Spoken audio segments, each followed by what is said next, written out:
주님, 우리의 찬양을 주의 병에 담으소서. 우리 찬송가 425장 찬송 부르심으로 새벽 예배를 하나님 앞에 드리겠습니다. 주님의 뜻을 이루소서. 고요한 중에 기다리니 진흙과 같은 날 빚으사 주님의 형상 만드소서. 주님의 뜻을 이루소서. 주님 발 앞에 엎드리니 나의 맘속에 살피시사 눈보다 희게 하옵소서. 주님의 뜻을 이루소서.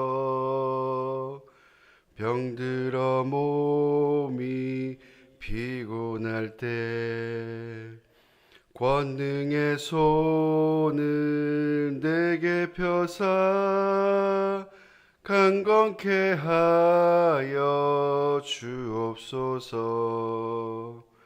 주님의 뜻을 이루소서. 온전히 나를 주장하사 주님과 함께 동행함을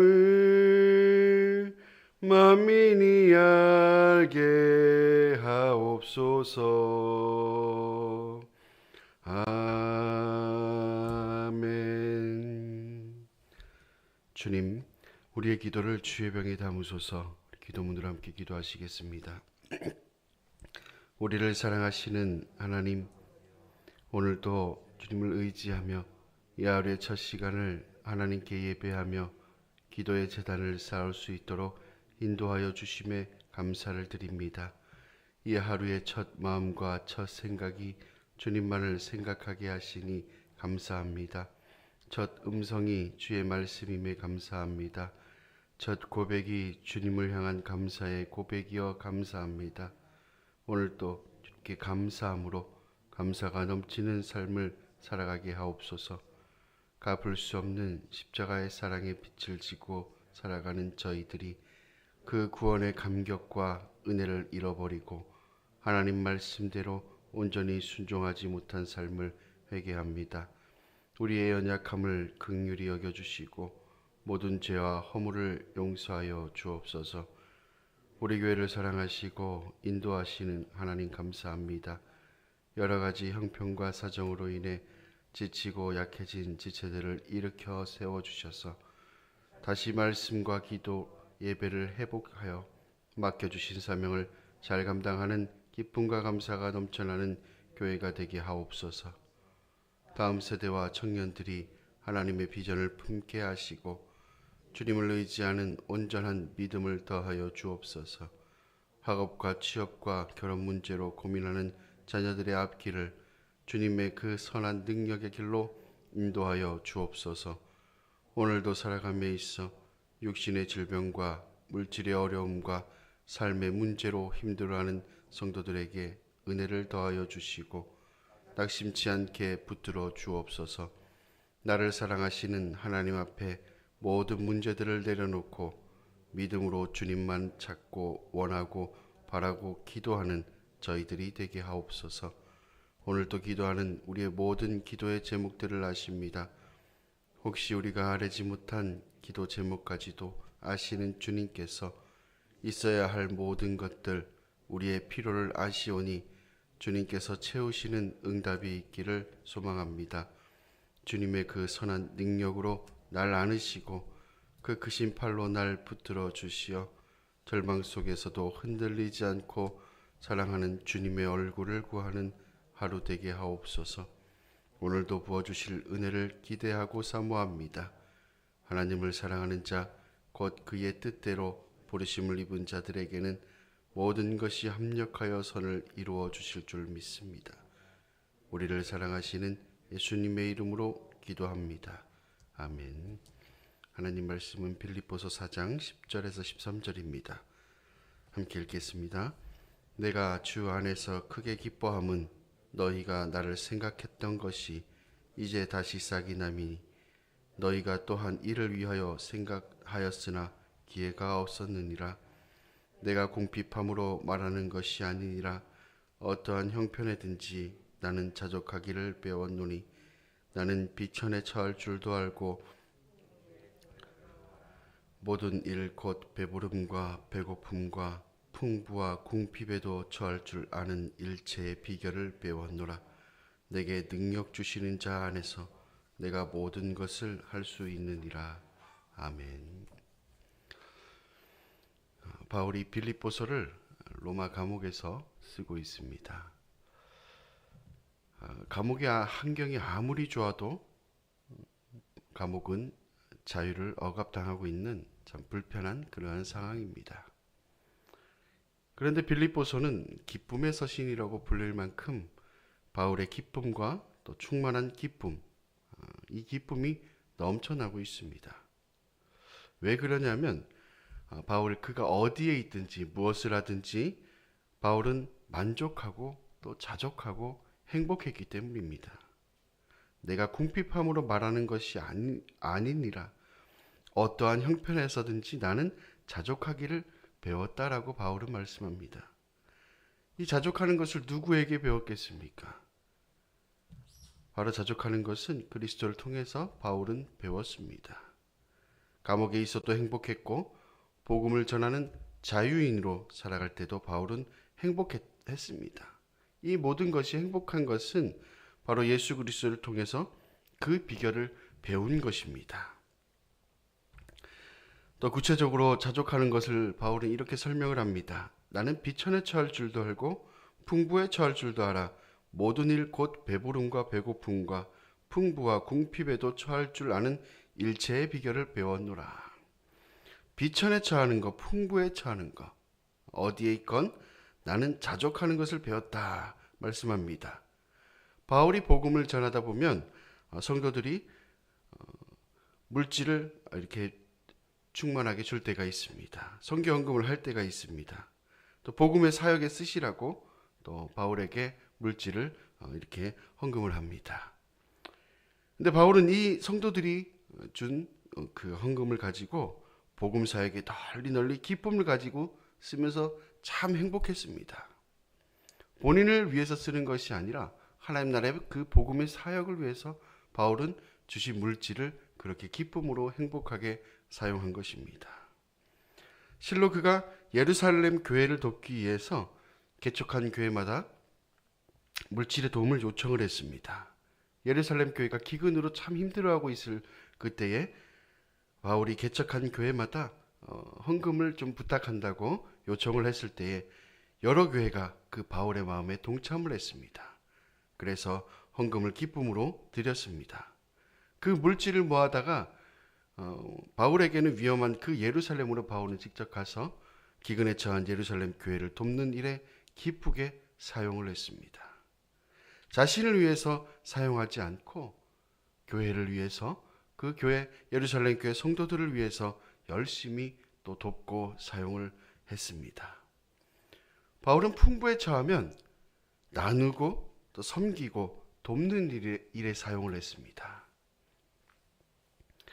비천에 처하면 물질이 마르고 때로는 몸이 피곤하고 힘든 이 비천에 처하면 그 나름대로 견디는 비결도 배웠다는 것입니다.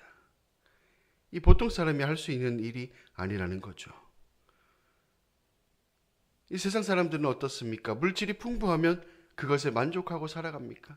아니죠. 물질이 더 많은 그러한 사람들, 저 사람들이 물질이 많으니까 나도 저 사람처럼 더 많이 채워서 부자가 돼야겠다라는 욕심을 가지고 살아갑니다. 비천에 처하면 어떻습니까? 나는 왜 이런 인생을 살아갈까? 원망하고 불평에 사로잡히기가 참 쉽습니다. 하지만 바울은 풍부에 처할 때나 비천에 처할 때나 언제나 만족하고 자족하는 인생을 살았습니다. 그 이유는 그 속에 보배 대신 예수 그리스도가 계셨기 때문입니다. 고린도후서 4장에 보면 질그릇 같은 자신 안에 보배 대신 예수님을 모시고 있다라고 바울은 고백을 합니다. 그릇처럼 깨질 수밖에 없는 연약한 인생이라는 겁니다. 그런데 그 자신 속에 보배 대신 예수님께서 그 안에 계시기 때문에 이 바울은 그것만으로도 만족하고 충분하다는 것입니다. 예수님 한 분만 내 속에 계시면 나는 그것만으로도 너무나도 감사하고 충분하고 충만한 인생을 살아간다는 거죠. 예수님이 온전한 보배시고 세상의 그 어떤 보화로도 바꿀 수 없는 보배인데 그분만이 내 마음속에 계시면 충분하고 충만하다는 것입니다. 그래서 바울에게는 다른 세상의 물질도 눈에 들어오지 않고 관심이 없었습니다. 보배로우신 그 예수님께서 계시기 때문에 자족하는 것도 또 비천에 처하는 것도 풍부한 것도 다 감당할 수 있는 비결이 되었다는 거죠. 예수님으로 충만한 인생은 감사할 줄 아는 인생입니다. 예수님이 내 질그릇 같은 육체 가운데 계시면 세상에 명예가 없어도 또 비록 물질이 풍족하지 않아도 하루 먹고 하루 살아도 그럼에도 불구하고 우리가 이 땅에 살아가면서 또 우리의 호흡이 끝나면 우리는 천국에서 눈을 뜰 것을 믿기 때문에 우리는 행복하고 기쁜 인생을 누릴 수가 있다는 것입니다. 감사가 없는 인생은 항상 부족하고 불평한 인생입니다. 왜냐하면 내 속에 보배 대신 예수님을 잃어버린 인생이기 때문입니다. 출애굽을 하던 이스라엘 백성들을 한번 떠올려 보십시오. 그들은 빈몸으로 애굽에서 나왔습니다. 하나님께서 그들을 인도하여 주셨습니다. 뜨거운 햇빛에 구름 기둥을 주셨고 추운 밤에는 불 기둥으로 따뜻하게 인도해 주셨습니다. 그리고 반석에서 물을 내어 주셨고 또 하늘 문을 여셔서 만나와 메추라기를 주셨습니다. 그들이 굶지 않도록 주님께서 늘 돌보시고 살펴주셨습니다. 그럼에도 불구하고 그들은 불평불만이 너무나도 많았습니다. 애굽에서 살아갈 때 그때를 생각합니다. 밥을 먹고 살 때를 그리워했습니다. 하나님 없이 애굽에서 종 노릇하던 노예로 살 때가 오히려 더 행복했다고 이야기를 합니다. 참으로 어리석고 불쌍한 인생이 아닙니까? 우리 속에 예수 그리스도 한 분만으로 바울처럼 감옥에 있건 어디에 있건 풍부에 처하건 비천에 처하건 항상 만족하는 우리 믿음의 거룩한 자녀들이 되시기 바랍니다. 바울은 또한 거기서 더 나아가서 겸손을 보입니다. 내게 능력 주시는 자 안에서 내가 모든 것을 할 수 있다. 그 안에 예수 그리스도를 모시고 있기 때문에 내게 능력 주시는 자라고 단서를 붙입니다. 예수 그리스도의 능력으로 모든 것을 할 수 있다는 고백이죠. 얼마나 겸손한 말씀입니까? 겸손하지 않는 자, 교만한 자는 주님 없이 자기의 능력으로 모든 것을 다 할 수 있다고 합니다. 내 능력으로 내 뜻대로 내가 가진 것으로 다 할 수 있다. 무슨 일을 하든지 하나님께서 인도하시고 역사하여 주셨음에도 불구하고 내 힘으로 내 뜻대로 했다라는 것이죠. 우리는 하나님 안에서 모든 것을 할 수 있는, 내게 능력 주시는 자 안에서 모든 것을 할 수가 있습니다. 우리의 뒤에는 하나님께서 계시고 하나님께서 능력을 주셨기 때문이죠. 우리의 능력으로 할 수 있는 것은 아무것도 없습니다. 주님 없이 자기 능력으로 모든 일을 하려고 합니다. 그런 자들은, 겸손하지 않고 교만한 자들은 그들의 끝은 항상 불행입니다. 실패로 끝날 수밖에 없습니다. 예수가 없는 인생이기 때문에 하나님의 도움 없는 인생은 그야말로 한 치 앞을 볼 수 없는 맹인과도 같은 인생을 살아갈 수밖에 없습니다. 주님과 함께 걸어가는 인생, 주께서 우리에게 능력을 주시면 우린 그 안에서 어떠한 일도 다 해낼 수가 있습니다. 바울 자신은 비록 자유를 억압당하고 감옥에 있습니다.